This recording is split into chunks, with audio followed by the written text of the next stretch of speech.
What is your English level? Are you ready to test your English and find out? Then let me give you an English preposition quiz. In this quiz, I have 20 questions. 5 beginner, 5 intermediate, 5 advanced. What was the last one? Proficiency.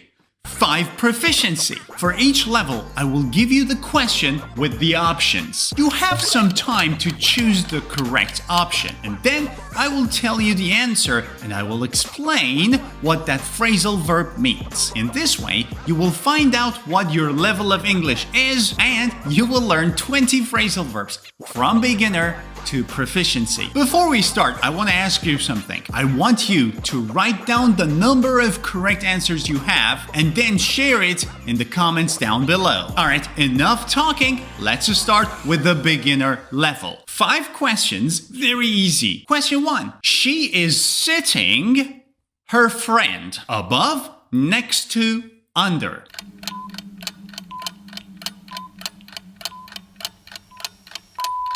Next to her friend. It's very easy. It's a preposition of place. So if someone is on your right or on your left, you can say next to. Well, you cannot sit above your friend or under your friend, or maybe you can, but it doesn't make sense. So the correct answer is next to. Moving on to question number 2. The store is the bank. Across from, inside, through.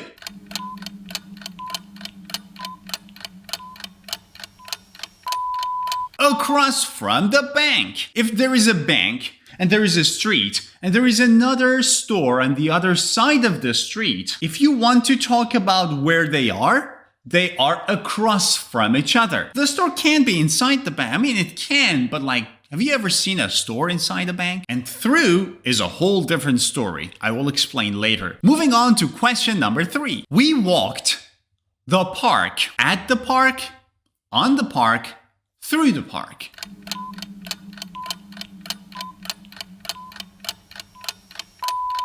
We walked through the park. Now, what is the meaning of through? It means to enter a place from one side and to exit from the other side. So imagine there is a tunnel and you want to go from one side of the tunnel and come out from the other side. This is called going through the tunnel. And the same thing can happen with the park. If you go in from one side and come out from the other side, you just went through the park. Now, we do not walk at the park or on the park. However, we walk in the park. That's another one, but it was not among the options. So the correct option is through the park. Moving on to question number 4. He put his keys pocket. Under his pocket, in his pocket, or on his pocket?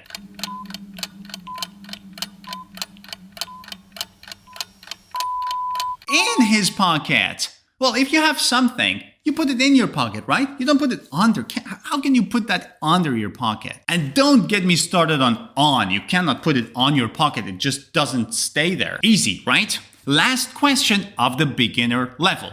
Here we go. The cat jumped the sofa. On the sofa, onto the sofa, or into the sofa?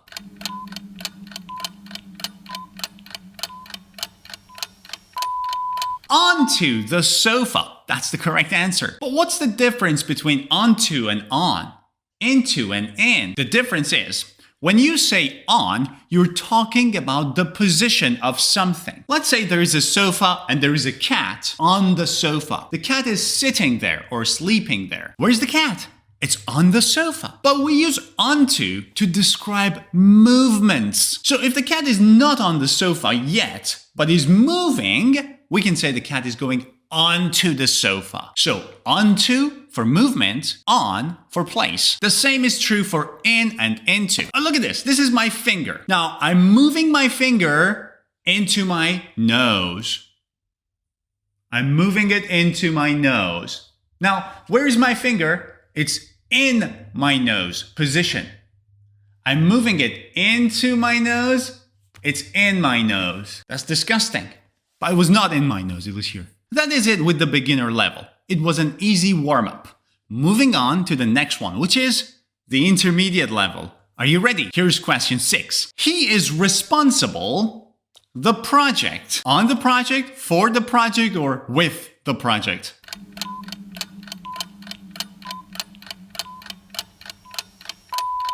Responsible for the project. The correct preposition of responsible is always for. It means that is your duty. You have to do it. It's your responsibility. You are responsible for it. Look at this example. She is responsible for organizing the event. It's her responsibility. She is responsible for organizing the event. Question 7. She apologized being late, of being late, at being late, for being late.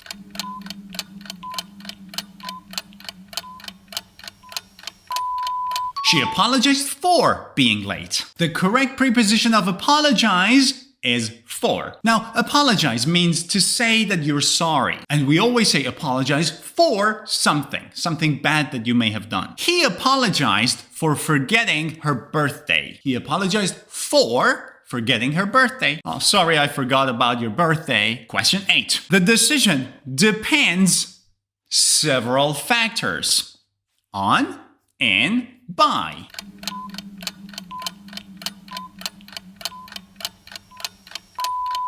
Depend on.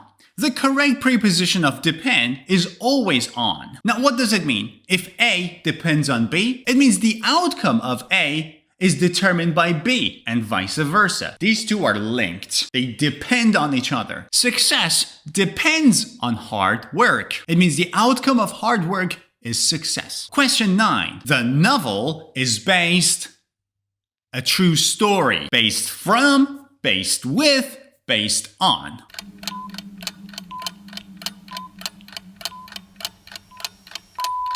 Based on a true story. If you like watching movies, I'm pretty sure you've heard this phrase before. If a movie is based on a true story, it means something really happened in real life and they made a movie of it. They were inspired by that true event. Similarly, if a movie is based on a book, it means the movie is inspired by the book. So first there was a book, then they decided, let's make a movie. The movie is based on real events. Based on. And the last question of the intermediate level. Are you ready? Let's go. The project was completed. Numerous challenges. Due to, in spite of, instead of.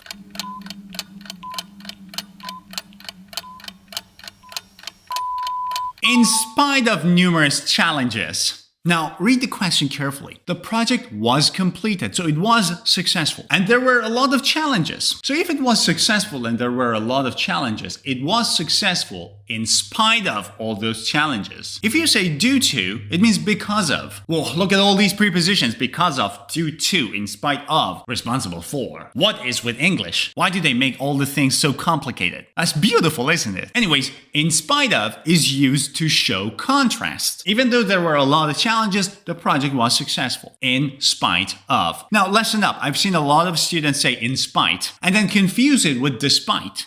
And say despite of or in spite. No, in spite of or despite. He succeeded in spite of his injuries. He was injured, but he succeeded in spite of. That's it with the intermediate level. How many correct answers do you have so far? Let's move on to the advanced level and challenge you even more. Question 11. She takes pride her work. She takes pride in her work, at her work, or of her work.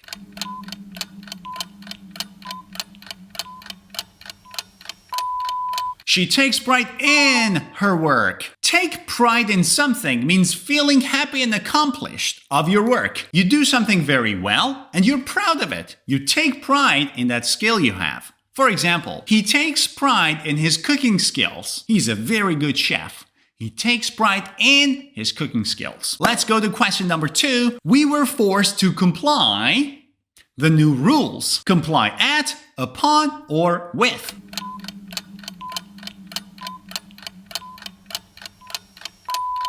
Comply with the new rules. Comply with means to obey a set of rules. So if you comply with the rules, you obey them.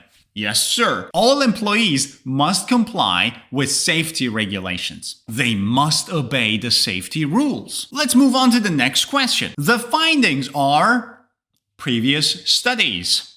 In spite of, in contrast to, in respect to.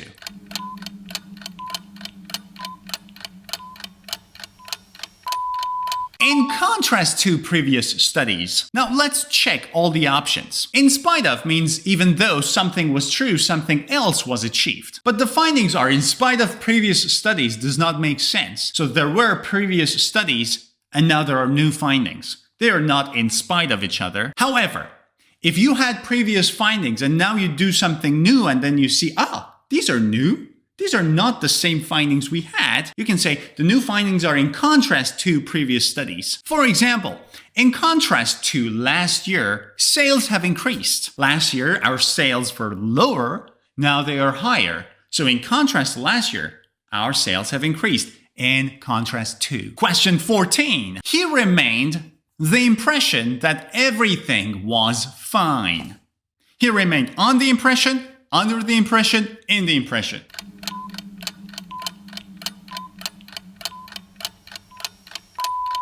Under the impression. Now, if you are under the impression that something is true, you believe that that is true, often mistakenly. So you think something is right, but it might not really be right, and you are mistaken. You are under the impression that that is right. She was under the impression that the meeting was cancelled. She thought the meeting was cancelled. She believed the meeting was cancelled, but was she right? No, there was a meeting and she missed it. She was under the impression.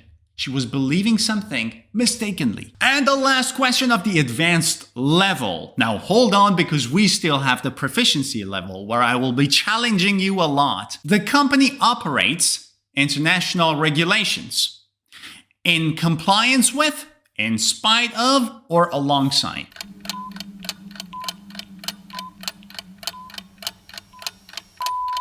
In compliance with international regulations. But what does it mean? In compliance with regulation, if you are in compliance with something, that means you are acting according to that. Now, when we're talking about rules and regulations, if you are in compliance with the rules and regulations, you are following the rules. You are obeying them. This is usually used for companies. For example, factories must operate in compliance with environmental laws. It means they must obey environmental laws. Done and done. So far we've covered 15 phrasal verbs from beginner to intermediate to advanced. We have 5 more questions and they belong to the proficiency level. Are you ready to be challenged? Let's go. Question 16. His remarks were in accordance company policy. In accordance to, in accordance of, in accordance with.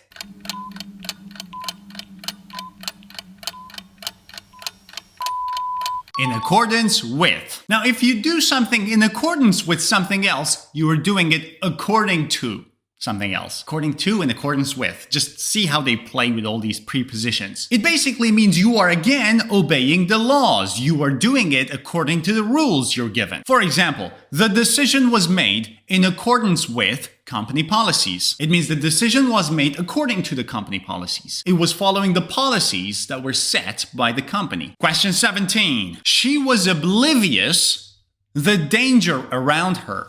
Oblivious in, oblivious to, or oblivious with.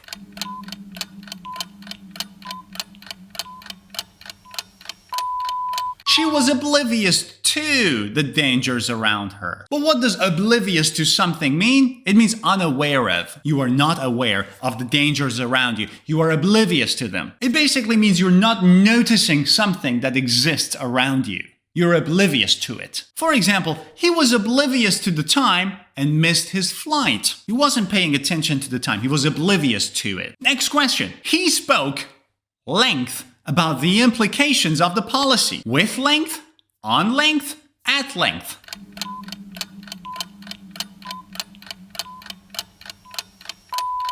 At length. Which means in great detail. If you speak at length about something, it means you discuss it for a long time, often with a lot of attention to details. She spoke at length about her research findings. It means she talked and talked and talked about the findings of her research in great detail. Question 19. She acted in defiance her supervisor's instructions. In defiance of, in defiance with, or in defiance to.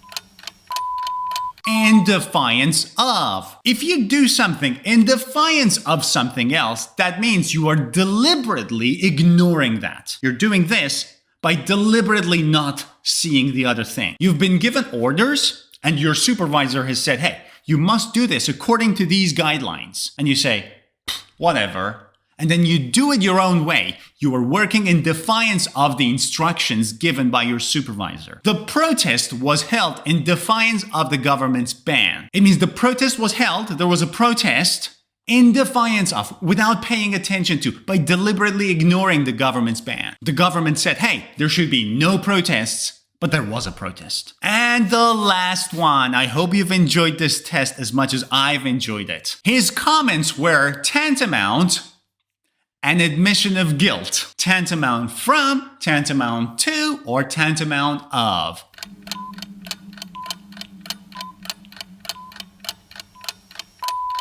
Tantamount to. But what does it mean? Tantamount to means equal to. It means something is similar to something else. It's tantamount to it. It's almost the same as the other one. His refusal to answer was tantamount to an admission of guilt. He refused to answer the question. And that alone was very similar as saying, hey, I'm guilty. So it was tantamount to an admission of guilt. All right, time to see how many correct answers you've had. Let me know in the comments. Also, if you want to improve your English and take your English to the next level, I highly recommend checking out the POC English Academy. In this academy, I will teach you grammar, vocabulary, and fluency from beginner to advanced. You will have grammar and vocabulary quizzes, lesson summary PDFs. You can practice speaking and writing using AI tools, and you can enter the community of students where you can find study partners, ask your questions, or join live speaking lessons. And the good news is you can try that for free. So go ahead, click on the link above my head, app.pocenglish.com, go to my website and click Start Free. Register, see the demo lesson for free, and then if you like to join us, subscription fees are from as low as £10 per month. Go ahead and give it a try. And also, if you liked this video, don't forget to give it a thumbs up and click subscribe. See ya.